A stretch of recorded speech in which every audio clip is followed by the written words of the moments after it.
Perayaan Maulid Nabi. Kita tidak mengingkari Maulid, Pak. Maulid itu artinya kelahiran Rasulullah. Justru kita gembira dengan adanya Maulid. Tiap mukmin wajib gembira dengan kelahiran Rasulullah SAW. Cuma yang jadi masalah adalah perayaannya ini, Pak. Apakah gembira dengan kelahiran Rasulullah SAW itu setiap hari dengan mengamalkan sunnah Rasul? Ataukah dengan bikin acara-acara di ritual-ritual tertentu di situ? Sekarang kita lihat. Pertama, apa alasan orang yang melakukan perayaan Maulid Nabi? Jawabnya, karena cinta kepada Rasulullah SAW. Baik, para sahabat cinta nggak? Para tabiin cinta tidak? Para tabiin cinta tidak? Imam yang 4 cinta banget tidak? Tapi kenapa mereka tidak melakukannya? Karena perayaan Maulid Nabi baru muncul pada tahun 362. Dan yang melakukannya Banu Fatimiyah Syiah yang ekstrim. Sebagaimana dikatakan Imam Al-Maqrizi dalam kitab beliau yang berjudul Al-Khutut Al-Aridah. Orang yang mengatakan bahwa perayaan Maulid Nabi itu yang pertama kali melakukannya Salahuddin Al-Ayyubi salah besar. Iya, karena bukti-bukti dari para ulama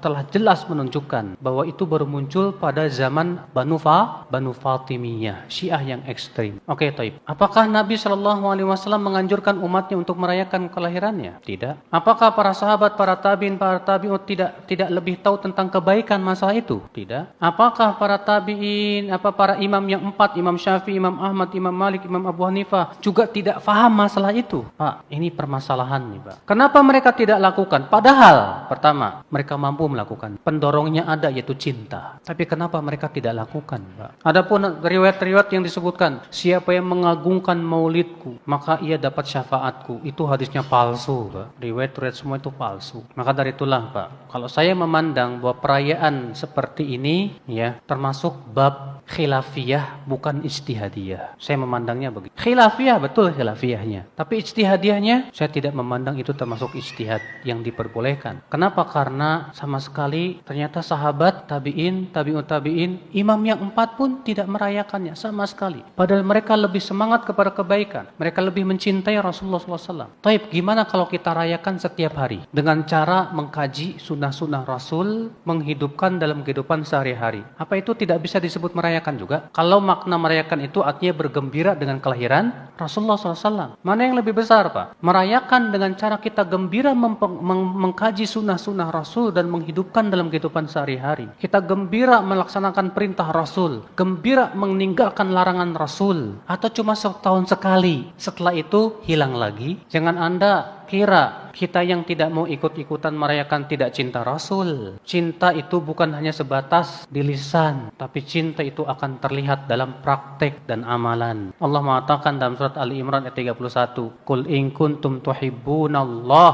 fattabi'uni yuhibbukumullah wa yaghfir lakum dzunubakum." Katakan, jika kalian memang mencintai Allah, ikuti aku. Tuh lihat, cinta itu dengan cara apa?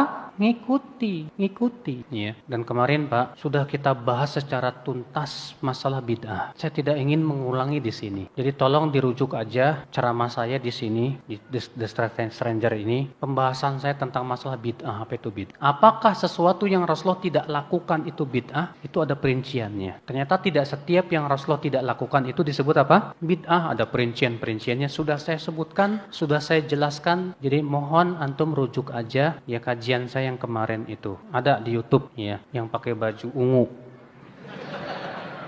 Judul full kajian di YouTube.